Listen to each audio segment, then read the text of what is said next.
हम पढ़ रहे थे ग्रुप नंबर 17 और ग्रुप नंबर 17 में जो एलिमेंट्स है क्लोरीन, क्लोरीन, ब्रोमीन, आयोडीन, ठीक है। आफ्टर दैट हमको ये देखना है कि ये बॉन्ड्स कितने बनाएगा और जब ये बॉन्ड्स बनाएगा तब कौन से ऑर्बिटल को यूज करेगा। हमने देखा था जब ये ग्राउंड स्टेट में होता है तो कितना बॉन्ड बनाएगा, एक। कितना बॉन्ड बनाएगा, एक। और जब ये एक बॉन्ड बनाएगा तो कौन सा ऑर्बिटल यूज करेगा, पी ऑर्बिटल। ये ऑर्बिटल कौन सा यूज करेगा, P orbital. When it is in excited state 1 तो बॉन्ड कितने बनाएगा, 3। तो यहाँ पे जो ऑर्बिटल यूज करेगा कौन से P प्लस E। जब ये एक्साइटेड स्टेट 2 में जाएगा तो number of bonds will be 5, तो ये यूज करेगा P और D। जब ये एक्साइटेड स्टेट 3 में जाएगा तो ये बॉन्ड बनाएगा 7, तो यूज करेगा S plus P plus D। इतना पॉसिबिलिटी रहेगा। If हम लिखेंगे तो this will be S orbital, this will be P orbital, this will be D orbital and this will be F orbital। ये इसलिए लिखा हुआ है ताकि ये समझ में आ जाए कि कौन किसके साथ ओवरलैप कर सकता है। S के साथ ओवरलैप करेगा। कुछ लोगों को पता है क्योंकि बार बार रिपीट हो रहा है, कुछ लोगों को अभी भी क्लियर नहीं हुआ है, उनके लिए लास्ट आपसे ग्रुप नंबर 17 इसके बाद सही नहीं आएगा। S खुद के साथ ओवरलैप कर सकता है, बाजू वाले के साथ ओवरलैप कर सकता है। S के बाजू में कौन है, तो S ओवरलैप पॉसिबल है, S P ओवरलैप पॉसिबल है, S और D का ओवरलैप पॉसिबल नहीं है। क्यों, क्योंकि वो अगल बगल में नहीं है। P के साथ कौन बना सकता है, P S के साथ बना सकता है, P D के साथ बना सकता है, लेकिन P F के साथ नहीं बनाएगा। D जो रहेगा वो P के साथ ओवरलैप कर सकता है, D जो रहेगा वो F के साथ ओवरलैप कर सकता है, लेकिन D जो रहेगा वो S के साथ ओवरलैप नहीं करेगा। F जो रहेगा वो F के साथ ओवरलैप कर सकता है, F जो रहेगा वो D के साथ ओवरलैप कर सकता है, लेकिन F जो रहेगा वो S के साथ ओवरलैप नहीं करेगा। ठीक है, जितना बताना था उतना बता दिया, अब आगे चलते हैं। ये जो ग्रुप नंबर 17 है, इन ग्रुप नंबर 17 का रिएक्शन देखना है। क्या देखना है, रिएक्शन। ये रिएक्शन किसके साथ किस प्रकार का करेंगे। कैपिटल ए में मैं जो रिएक्शन लिखता हूँ, reaction with hydrogen, reaction with hydrogen. एक बात और, ये जो ग्रुप नंबर 17 के एलिमेंट जो होते हैं ये डायएटॉमिक फॉर्म में होते हैं। इसमें डायएटॉमिक, तो इनका एटॉमिसिटी जो रहेगा that will be 2। Do you know atomicity, number of atoms present in the molecule. तो यहाँ पे इस एक मॉलिक्यूल में कितने एटम प्रेजेंट है, 2, और दोनों कौन है, क्लोरीन, और इसका एटॉमिसिटी रहेगा 2। सबके पास 2 एटम्स प्रेजेंट है तो उसका एटॉमिसिटी विल बी 2। यहाँ तक क्लियर है ना। अब हाइड्रोजन का रिएक्शन X2 के साथ करते हैं, इसके साथ X2 के साथ। X का मतलब कितने बॉन्ड बना सकता है, 1 bond, 3 bond, 5 bond, 7 bond. Bonds का डिफरेंस हमेशा 2 का होता है। 2 bond, 4 bond, 6 bond, 3 bond, 5 bond, 7 bond, ऐसे। ठीक है, तो उनके बीच का डिफरेंस हमेशा 2 का रहेगा। अब मान लेते हैं कि यहाँ पे तो हाइड्रोजन है और यहाँ पे हैलोजन है। हाइड्रोजन हमेशा एक बॉन्ड बनाता है, हाइड्रोजन ग्राउंड स्टेट में एक बॉन्ड बनाएगा। तो इसका सिंपल रेशियो क्या है, 1:1। तो इसका फॉर्मूला बन जाएगा X। क्या बन जाएगा, X। X के जगह फ्लोरीन, क्लोरीन, ब्रोमीन, आयोडीन कोई भी हो सकता है। तो पहला पॉसिबल कौन है, ये। ठीक है, अब इफ ये 3 बॉन्ड बनाएगा, ठीक है, तो हाइड्रोजन 1 है और हाइड्रोजन 3 है, तो फॉर्मूला क्या बनेगा, H3F। इसमें एक्साइटेड स्टेट 1 है, एक्साइटेड स्टेट 2 में बॉन्ड कितने बनाएगा, H5। तो क्या बनेगा, H5S। अब बचा एक्साइटेड स्टेट 3, तो ये बन जाएगा H7S।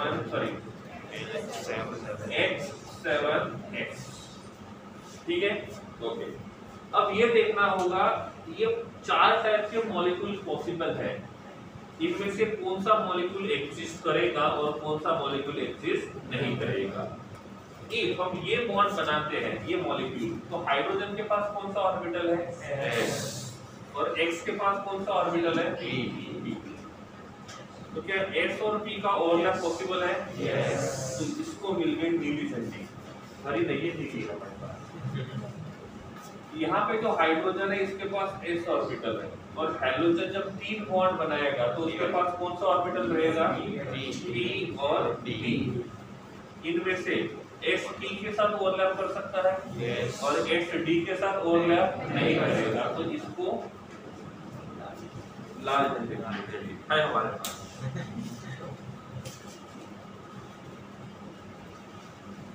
ठीक है, हम इसकी बात करेंगे तो यहाँ पे जो हाइड्रोजन है इसके पास S ऑर्बिटल है, हेलोजन ने 5 बॉन्ड बनाए तो उसके पास ऑर्बिटल रहेगा P और D। S और P का ओवरलैप पॉसिबल है, S और D का ओवरलैप पॉसिबल नहीं है, इसका मतलब इसको मिलेगी लाल झंडी। तो इसको भी मिलनी चाहिए लाल झंडी, तो इसके हिसाब से मिलने चाहिए थे 4 मॉलिक्यूल, लेकिन मिलेंगे कितने? 1। समझ में आ गया?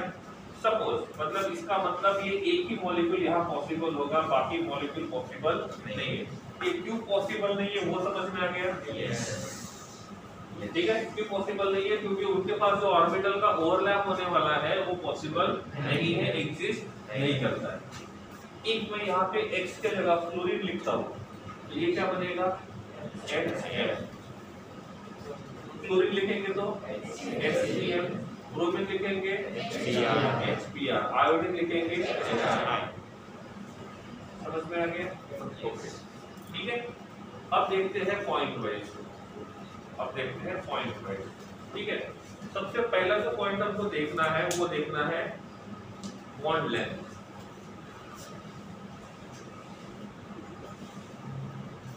इस पे बॉन्ड लेंथ सबसे ज्यादा रहेगा,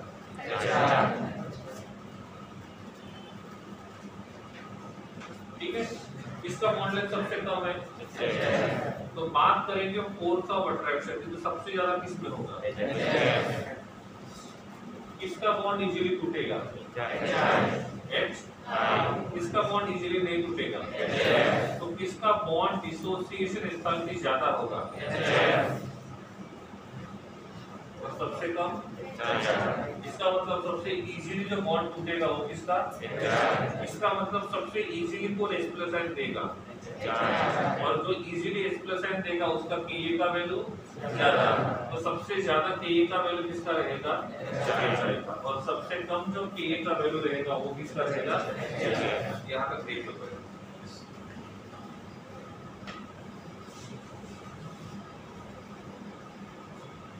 ठीक है, number 5 reducing capacity, reducing agent का एबिलिटी। रिड्यूसिंग एजेंट का मतलब होता है जो हाइड्रोजन देगा, जो इजीली हाइड्रोजन देगा वो गुड रिड्यूसिंग एजेंट, और जो इजीली हाइड्रोजन नहीं देगा उसको बोलेंगे पुअर रिड्यूसिंग एजेंट। अब आप मुझे बताओ इनमें से कौन अपना हाइड्रोजन इजीली देगा? इसका मतलब वो आपको इजीली H+ दे सकता है, इजीली हाइड्रोजन दे सकता है, और जो इजीली हाइड्रोजन देता है उसको बोलेंगे गुड रिड्यूसिंग एजेंट। तो हम यहाँ से इधर जाएंगे तो रिड्यूसिंग एजेंट का प्रॉपर्टी बढ़ेगा या कम होगा? पक्का? यस। आगे चले, अब बात करते हैं मेल्टिंग पॉइंट और बॉइलिंग पॉइंट।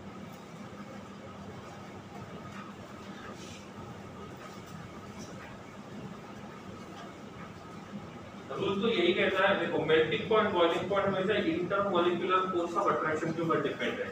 मतलब यहाँ पे हमारे पास एक Hx है और यहाँ पे हमारे पास दूसरा Hx है, तो इनके बीच में किस प्रकार का फोर्स ऑफ अट्रैक्शन रहेगा? ये उनके बीच का फोर्स ऑफ अट्रैक्शन ज्यादा रहेगा तो सिंपल सी बात है मेल्टिंग पॉइंट बॉइलिंग पॉइंट हम इसके हिसाब से फाइंड कर सकते हैं। ठीक है, नॉर्मली ये मॉलिक्यूलर फॉर्म में, एटॉमिक फॉर्म में, अरे सभी मॉलिक्यूलर फॉर्म में, एटॉमिक फॉर्म में। और मॉलिक्यूलर फॉर्म में क्या होता है? जिसका मॉलिक्यूलर मास ज्यादा उसका मेल्टिंग पॉइंट बॉइलिंग पॉइंट ज्यादा, तो सबसे ज्यादा होना चाहिए और सबसे कम होना चाहिए सबसे कम होना चाहिए HF का। तो सीक्वेंस क्या रहेगा? HF से ज्यादा HCl से ज्यादा HBr से ज्यादा HR। क्यों? क्योंकि जितना मॉलिक्यूलर मास बढ़ता है उतना ही मॉलिक्यूलर मास बढ़ेगा तो मेल्टिंग पॉइंट बॉइलिंग पॉइंट ज्यादा। बट इन एक्चुअल में ये होता है HCl से ज्यादा HBr से ज्यादा HF से ज्यादा HI। कौन प्रॉब्लम क्रिएट कर रहा है? यहाँ पे HF होना चाहिए था लेकिन HF यहाँ चला गया है। इसका मतलब इसका मेल्टिंग पॉइंट बॉइलिंग पॉइंट सबसे कम होना चाहिए था लेकिन रियल में ऐसा नहीं है। रीजन क्या हो सकता है? H बॉन्डिंग, क्योंकि ये जो है ये पोलर है। ये कैसा है? पोलर। हम देखेंगे तो X का इलेक्ट्रोनेगेटिविटी H से ज्यादा है, partial negative and partial positive. The electronegativity of X is greater than hydrogen. तो यहाँ पे भी पार्शियल पॉजिटिव नेगेटिव है, यहाँ पे भी पार्शियल पॉजिटिव और नेगेटिव है। तो ये जो मॉलिक्यूल रहेगा दैट विल बी पोलर और ये जो मॉलिक्यूल रहेगा दैट विल बी पोलर। तो दोनों के दोनों मॉलिक्यूल कैसे है? पोलर। तो पोलर और पोलर के बीच में जो इंटरेक्शन होता है that is called as dipole dipole. तो सब में कॉमन कौन होगा?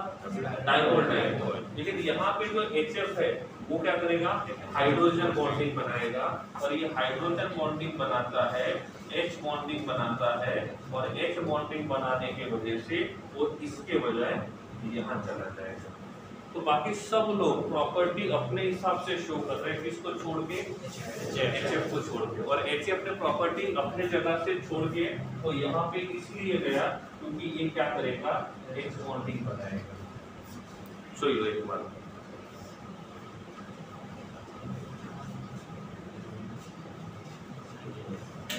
नहीं, ऐसा कुछ नहीं है। हम डायरेक्टली प्रेडिक्ट नहीं कर सकते हो, ठीक है? डायरेक्टली प्रेडिक्ट देखो, आप सिंपल सी बात देखो ना, ये लास्ट लेक्चर में बोला था electron gain enthalpy, oxygen sulphur selenium selenium सबसे ज्यादा होना चाहिए था, लेकिन रियल में क्या हुआ? SE DE ऑक्सीजन ऐसा। लेकिन यही बात जब हमने हैलोजन में देखा तो हैलोजन जो पहला फ्लोरीन एकदम पीछे नहीं गया, वो बीच में चला गया। शायद लास्ट टाइम पिछले पूछा भी था मुझे। तो हम डायरेक्टली ये प्रेडिक्ट नहीं कर सकते कि वो कहाँ जाएगा, लेकिन वो क्यों गया उसका रीजन बता सकते हैं। वो क्यों गया उसका रीजन बता सकते हैं। सेम कंसेप्ट आया था तो हमने ये देखा था H2O, H2S, H2SE और H2TE। टॉप टू बॉटम जानते हैं तो मेल्टिंग पॉइंट बॉइलिंग पॉइंट बढ़ता है, बट ये अकेला ऐसा है जो हाइड्रोजन बॉन्डिंग बढ़ाता है तो ये सबसे पीछे चला गया था, ठीक है? तो वो क्यों चला गया उसका रीजन हम देखेंगे, क्योंकि हम डायरेक्टली देख के नहीं बता सकते कि उसमें किस प्रकार का इंटेंसिटी होगा। लाइक दिस वन, इफ ये तो हो गई इसकी बात, ठीक है? HF, HCl, HBr और HI। अब नंबर 7 में हम देखते हैं इनका आयोनिक कैरेक्टर। 30 सेकंड देता हूं सोचने के लिए। HF, HCl, HBr और HI इनमें से किसके पास आयोनिक कैरेक्टर सबसे ज्यादा रहेगा और क्यों? 30 सेकंड आपके शुरू हो।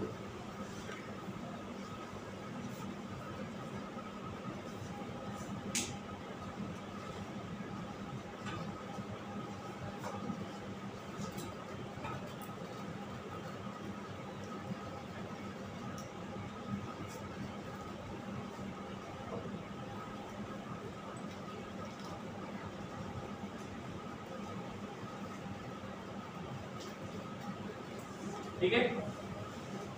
अब HCl, HBr, HI और HF सब में कॉमन कौन है? H।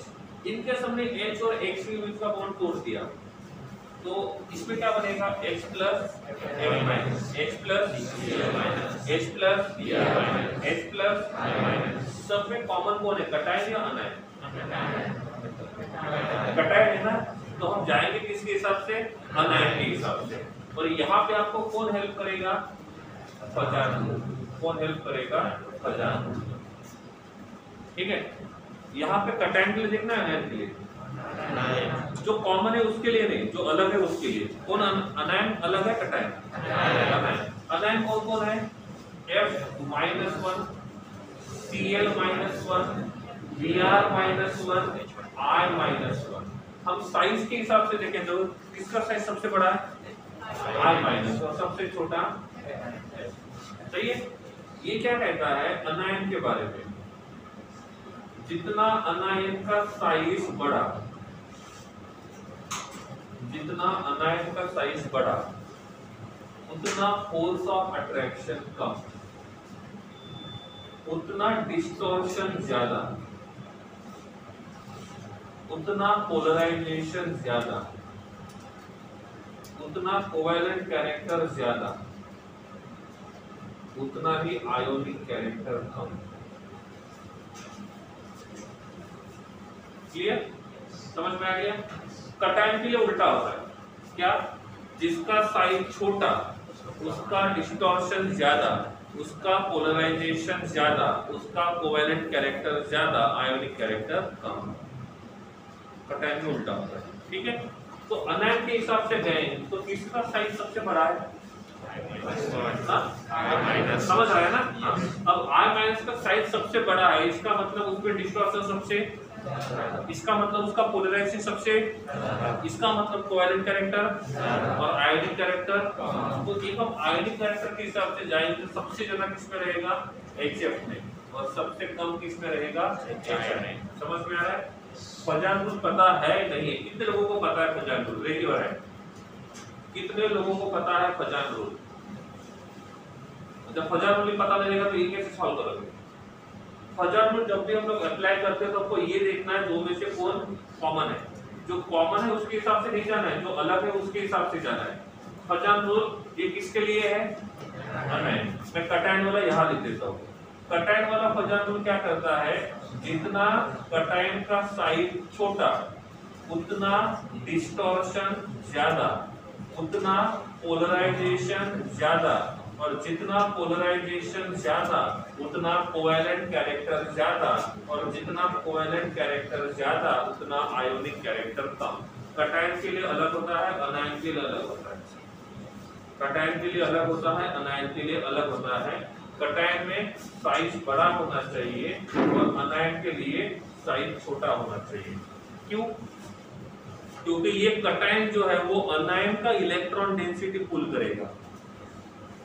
अब मैंने यहाँ पे लिखा Na+, यहाँ पे लिखा Na+, यहाँ लिखा Cl- और यहाँ लिखा Br-। ठीक है, कटायन को कांस्टेंट लिया। अब Na+ को क्लोरीन का भी इलेक्ट्रॉन डेंसिटी पुल करना है और ब्रोमीन का भी, और वो जो इलेक्ट्रॉन डेंसिटी पुल करता है ना उसको बोलते हैं हम लोग डिस्टॉर्शन और पोलराइजेशन।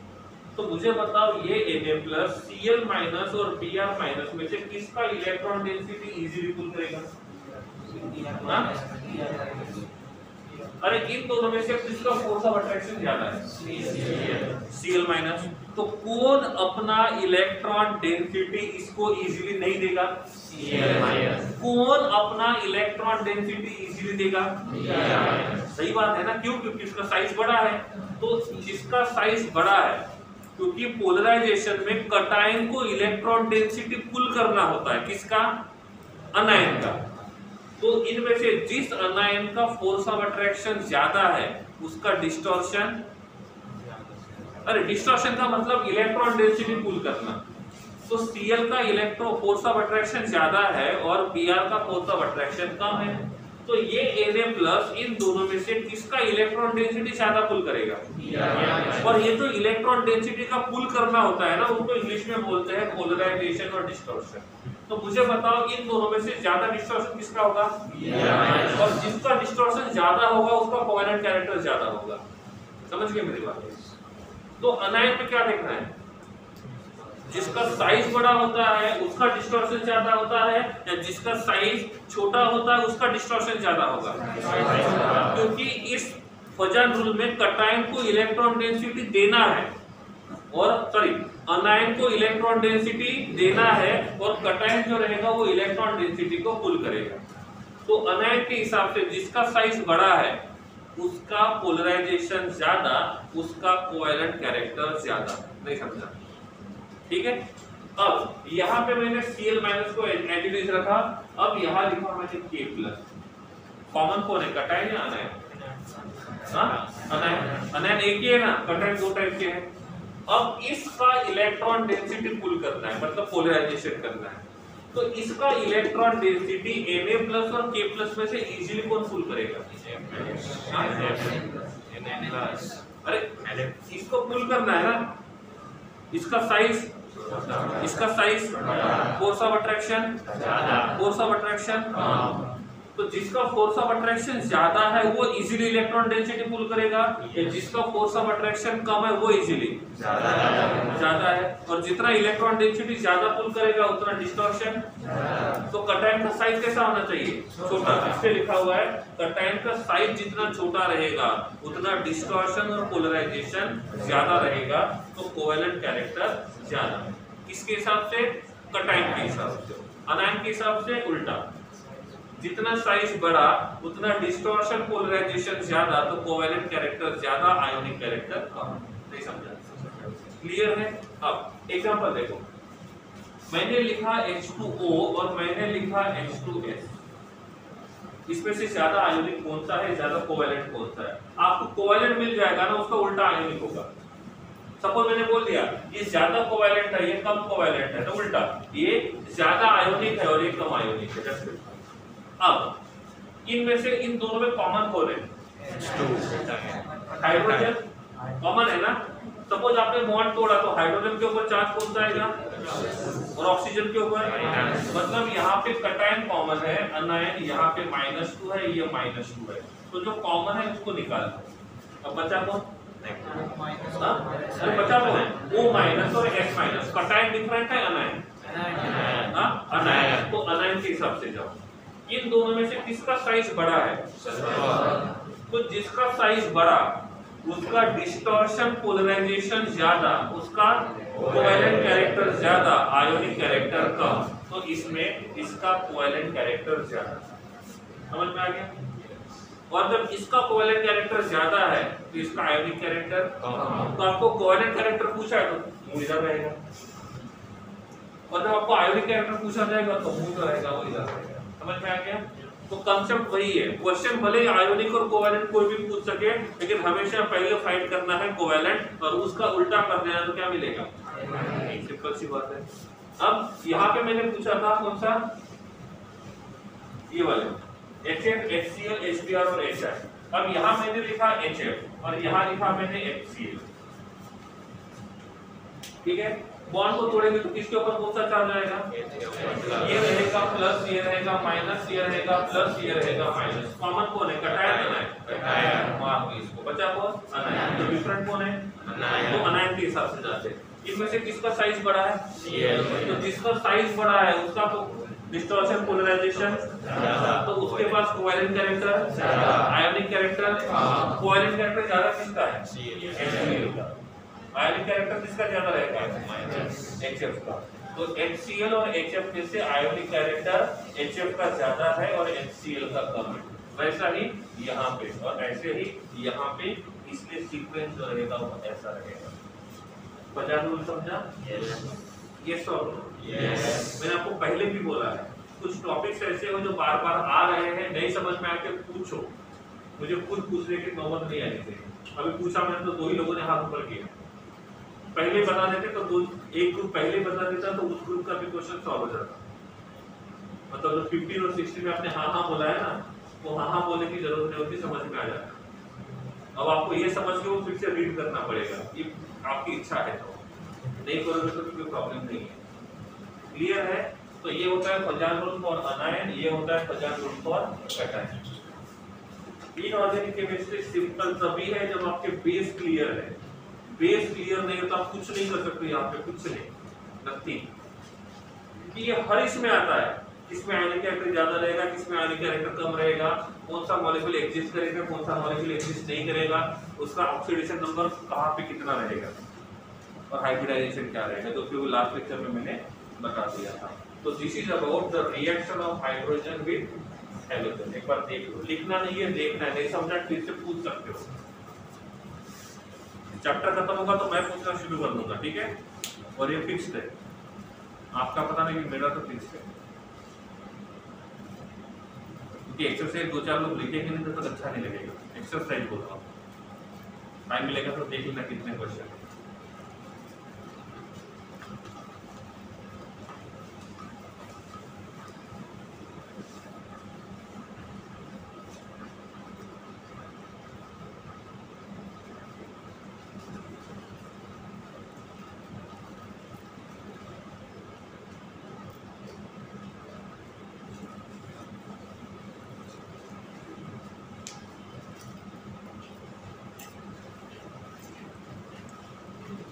बोलिए clear?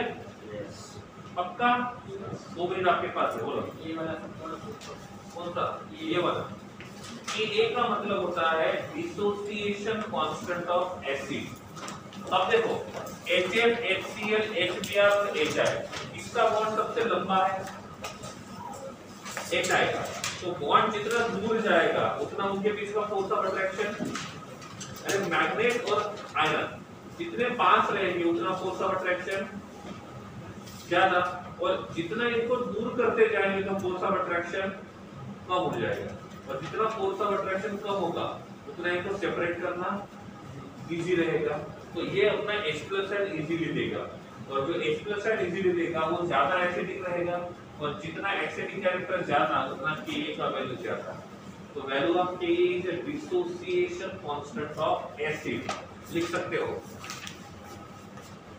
Ka is directly proportional to acidic nature, जितना Ka का वैल्यू ज्यादा रहेगा उतना एसिडिक नेचर ज्यादा रहेगा, एसिडिक नेचर ज्यादा रहेगा।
Melting point, boiling point,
ionic character explain करना है। देखो HCl और HF दोनों में पैरेलल है, H+F- H+Cl- दोनों में हाइड्रोजन कॉमन है, तो क्लोरीन और क्लोरीन डिफरेंट है, क्लोरीन के ऊपर नेगेटिव चार्ज है, क्लोरीन के ऊपर नेगेटिव चार्ज है, मतलब दोनों से दोनों अनायन है। तो इन दोनों में कैटायन कॉमन है और अनायन डिफरेंट है।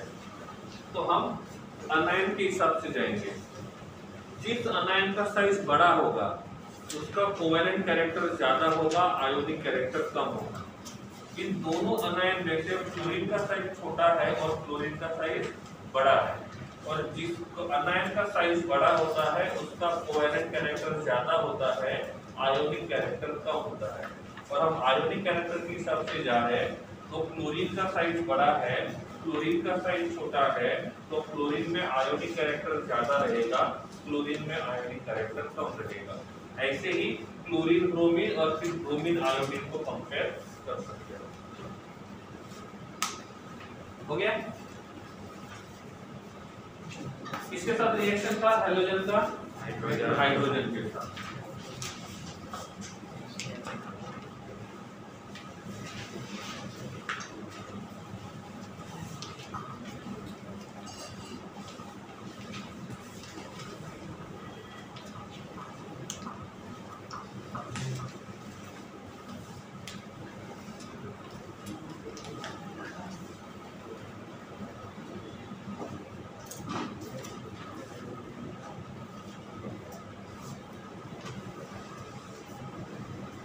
ठीक है, नेक्स्ट हम देखते हैं capital B, reaction of X2 with reaction of X2।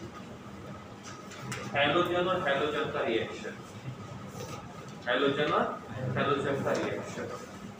एक को मानता हूं मैं X2 और दूसरे को मानता हूं X डैश। इसको माना हमने X और इसको मानते हैं X डैश। ठीक है, इनमें से कोई भी एक हम लोग कंसीडर कर सकते हैं। X को लिखते हैं यहाँ पे X और दूसरा X डैश। ठीक है, X का वैलेंसी मानते हैं 1, फिक्स रखते हैं। X डैश का ग्राउंड स्टेट में वैलेंसी कितना है 1, तो यहाँ पे जो मॉलिक्यूल बनेगा वो रहेगा X डैश 1। ठीक है, क्लियर हुआ? अब X डैश का क्वांटिटी हमने 1 माना है, X का ग्राउंड स्टेट की जगह एक्साइटेड स्टेट 1 में चले जाएगा, तो कितने बॉन्ड बनाएगा 3। तो फॉर्मूला क्या रहेगा X डैश 3। एक्साइटेड स्टेट 2 में जाएगा तो बॉन्ड कितने बनाएगा 5, तो क्या रहेगा X डैश 5। एक्साइटेड स्टेट 3 में जाएगा तो 7, तो ये बनेगा X डैश 7। ठीक है, अब यहाँ पे X है तो सिंपल सी बात है, इसका ऑर्बिटल कौन सा रहेगा S। यहाँ पे X डैश ने एक ही बॉन्ड बनाया तो ऑर्बिटल कौन सा यूज करेगा P। तो X और P के बीच में ओवरलैप हो सकता है, यस, इसका मतलब ये मॉलिक्यूल एग्जिस्ट करेगा। सही है? सही है? गलत? क्यों? क्योंकि यहाँ पे जो X है उसके पास S ऑर्बिटल नहीं होता है, इसके पास P ऑर्बिटल होता है। क्योंकि इनका जनरल इलेक्ट्रॉनिक कॉन्फ़िगरेशन क्या है NS2 Np5। तो S के पास एक ऑर्बिटल है, P के पास 3 ऑर्बिटल है, S के पास दोनों इलेक्ट्रॉन पेयर्ड है और P के पास एक इलेक्ट्रॉन पेयर्ड है और ये अनपेयर्ड है, और ये अनपेयर्ड इलेक्ट्रॉन कौन से ऑर्बिटल का है P ऑर्बिटल का, और इसलिए इसके पास जो ऑर्बिटल है X के पास वो कौन सा है P, और इसके पास ऑर्बिटल कौन सा है P और P का ओवरलैप हो सकता है, इसका मतलब मॉलिक्यूल पॉसिबल रहेगा। अब X3 डैश कौन से स्टेट में है एक्साइटेड स्टेट 1 में। एक्साइटेड स्टेट 1 में कौन से ऑर्बिटल है P और D। तो इसके पास जो ऑर्बिटल है वो है P और D। इसके पास कौन से ऑर्बिटल है P और P का ओवरलैप पॉसिबल है, ओके, P और D का ओवरलैप, तो ये मॉलिक्यूल भी एग्जिस्ट करेगा। ठीक है, चलिए आगे। अब ये वही है जो पहले पढ़ रहे थे। ठीक है, फिर भी एक बार रिपीट कर रहा हूं मैं। यहाँ पे जो x है इसके पास p ऑर्बिटल है, x-5 5 बॉन्ड बनाए, मतलब एक्साइटेड स्टेट 2 में है, तो इसके पास p ऑर्बिटल और d ऑर्बिटल है। p और p का ओवरलैप हो सकता है, p और d का ओवरलैप हो सकता है, तो पॉसिबल रहेगा। समझ में आ रहा है? ठीक है। अब x-7 लेते हैं। 7 है मतलब कहाँ पे रहेगा? एक्साइटेड स्टेट 3 में, तो इसके पास जो ऑर्बिटल रहेगा s भी रहेगा, p भी रहेगा और d भी रहेगा। क्या p और s का ओवरलैप हो सकता है? क्या p और p का ओवरलैप होगा? p और d का ओवरलैप होगा, तो चारों के चारों मॉलिक्यूल एग्जिस्ट करेंगे। ठीक है। एग्जांपल लेते हैं। एग्जांपल यहाँ पे लिया मैंने Cl2 और यहाँ पे लिया मैंने Br2। ठीक है, हो गया। अब मैं ये वाला मॉलिक्यूल बनाता हूँ, ये वाला, ओनली ये वाला। ठीक है, तो यहाँ पे पॉसिबिलिटी क्या है? Cl Br5। ठीक है, क्लियर है। दूसरा पॉसिबिलिटी क्या है? Br Cl5। समझ में आ रहा है? सही है ना? तो या तो Cl 5 बॉन्ड बनाएगा या तो Br 5 बॉन्ड। पहले क्या किया? Br को चांस दिया, फिर हमने क्या किया? Cl को चांस दिया। इन दोनों में से कौन सा ज्यादा सही लगा और क्यों? 1 मिनट का समय आपके पास है। चलो क्वेश्चन चेंज कर देता हूँ। इन दोनों में से कौन एग्जिस्ट करेगा और कौन एग्जिस्ट नहीं करेगा और क्यों? 1 मिनट का समय हो गया। दोनों कैसे बने वो समझ में आ गया? अरे दो हैलोजन है ना, देखो दोनों के दोनों हैलोजन है ना। पहले एक बॉन्ड बनाएगा तो दूसरा एक बॉन्ड बनाएगा, फिर एक बॉन्ड बनाएगा तो ये 3 बना सकता है, फिर ये एक बनाएगा तो ये 3 बना सकता है, फिर ये एक बनाएगा तो ये 5 बॉन्ड बना सकता है। तो पॉसिबिलिटी दोनों के पास है ना, क्योंकि ये हैलोजन के लिए है और दोनों के दोनों हैलोजन है, तो कोई भी हैलोजन कितने बॉन्ड बना सकता है। तो इनमें से कौन सा मॉलिक्यूल एग्जिस्ट करेगा, कौन सा मॉलिक्यूल एग्जिस्ट नहीं करेगा? क्या दोनों एग्जिस्ट करेंगे, क्या दोनों एग्जिस्ट नहीं करेंगे और क्यों नहीं करेंगे? समय 1 मिनट आपके पास है और चल रहा है। बना सकता है, जैसे ऑक्सीजन ऑक्सीजन के साथ बॉन्ड बनाता है, जैसे ऑक्सीजन ऑक्सीजन के साथ बनाता है वैसे।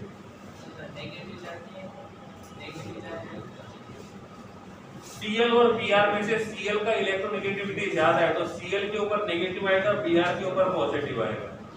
यहाँ पे Br के ऊपर नेगेटिव आएगा और सॉरी पॉजिटिव आएगा और Cl के ऊपर नेगेटिव आएगा। और वैसे भी हाइड्रोजन पॉजिटिव नेगेटिव दोनों ऑक्सीडेशन नंबर शो करते हैं, तो उसमें कोई प्रॉब्लम नहीं है।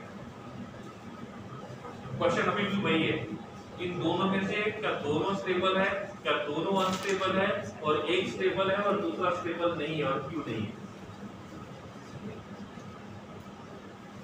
जैसे ऑक्सीजन दूसरे ऑक्सीजन के साथ बॉन्ड बनाता है, वैसे हैलोजन दूसरे हैलोजन के साथ बॉन्ड बनाता है, और ऐसे हैलोजन को बोलते हैं इंटर हैलोजन कंपाउंड। एक बात और, इसमें X और X डैश दोनों इक्वल नहीं है, दोनों सेम नहीं है। मतलब Cl Cl के साथ नहीं बनाएगा, Cl बाकी के साथ बना सकता है। चलो, जिनको लगता है दोनों स्टेबल है हैंड रेस करो।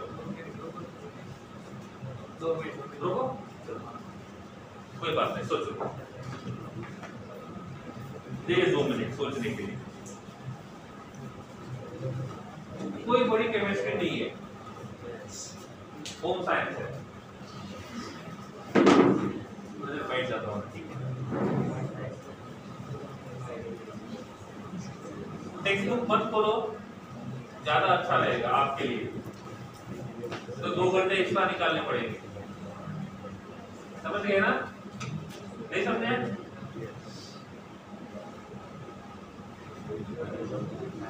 हाँ, मेलोडी खाओ, खुद जान जाओ, उसको भी खाना।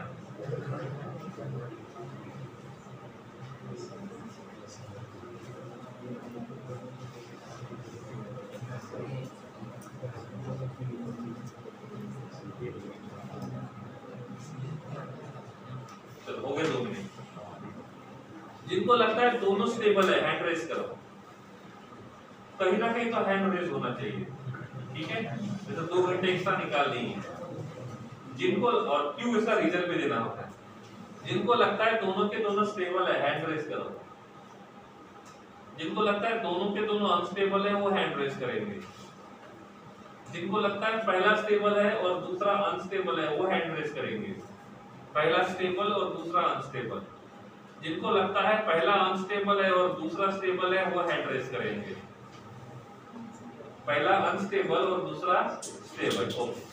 अब मैं अपना आंसर बताता हूं, ठीक है, आसान क्वेश्चन पूछता हूं पहले, बाद में थोड़ा डिफिकल्ट। आसान क्वेश्चन ये है, क्लोरीन और ब्रोमीन में से किसका साइज छोटा है? क्लोरीन, पक्का ना? अब इसमें देखेंगे तो ये छोटा एटम यहाँ पे है और बड़े एटम कितने हैं? 5। तो एक बड़ा एटम, ये दूसरा बड़ा, ये तीसरा बड़ा, ये चौथा और ये 5वां, सही है। इसमें Br बड़ा है, उसके ऊपर छोटे एटम्स है 1 2 3 4 और 5, ठीक है। अब किसमें रिपल्शन ज्यादा होगा,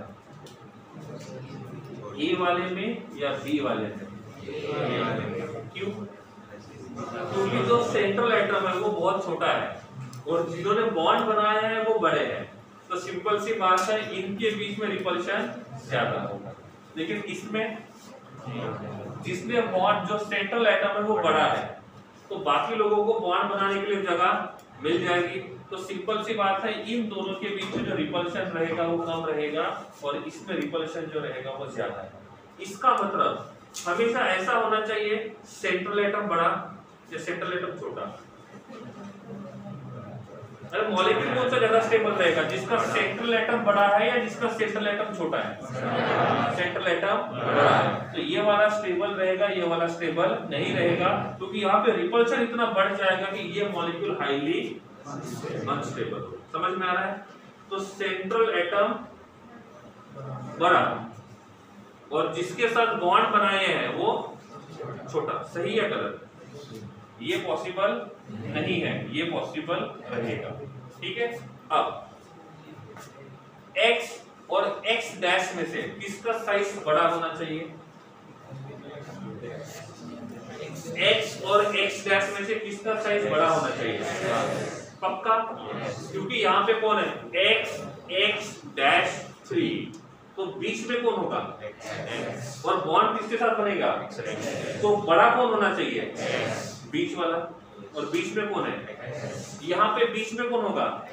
और बॉन्ड किसके साथ बनेगा? तो बड़ा कौन होना चाहिए? बीच वाला। तो मैं यहाँ पे लिख सकता हूँ x is greater than x dash.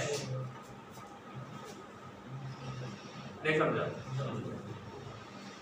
ठीक है ना? क्लियर है?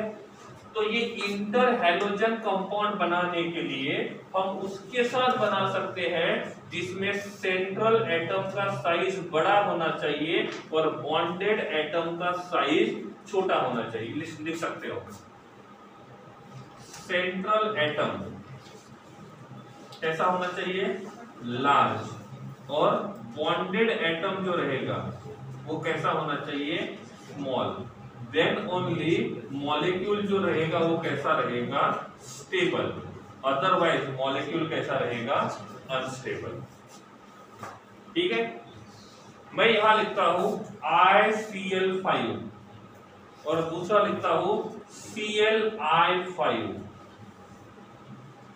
कौन सा एग्जिस्ट करेगा और कौन सा एग्जिस्ट नहीं करेगा? समझ में आया रीजन क्या है? ठीक है, तो इसमें से x का साइज बड़ा होना चाहिए और x डैश का साइज छोटा होना चाहिए, तब जाके ये इंटर हैलोजन कंपाउंड्स बनेंगे। कंडीशन दो बनते, पहली x is not equals to x dash और दूसरा x should be larger than x dash. Clear है? पहले देख लो, नहीं समझा है फिर से बताता हूं। लिखने की जल्दबाजी मत करो।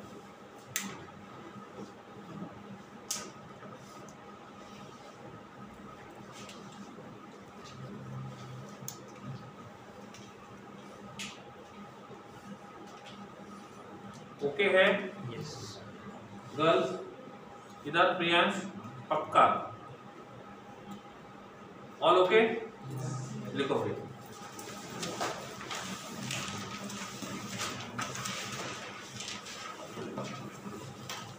इन केस कभी पूछ लिया इन दोनों में से कौन सा एग्जिस्ट करेगा कौन सा नहीं करेगा, तो उसका रीजन पता होना चाहिए। लिख सकते हो ना? फिर पूछूंगा बोर्ड पे। कंफर्म तो करना पड़ेगा ना आपको आता है नहीं आता है। चलो बंद कर दो।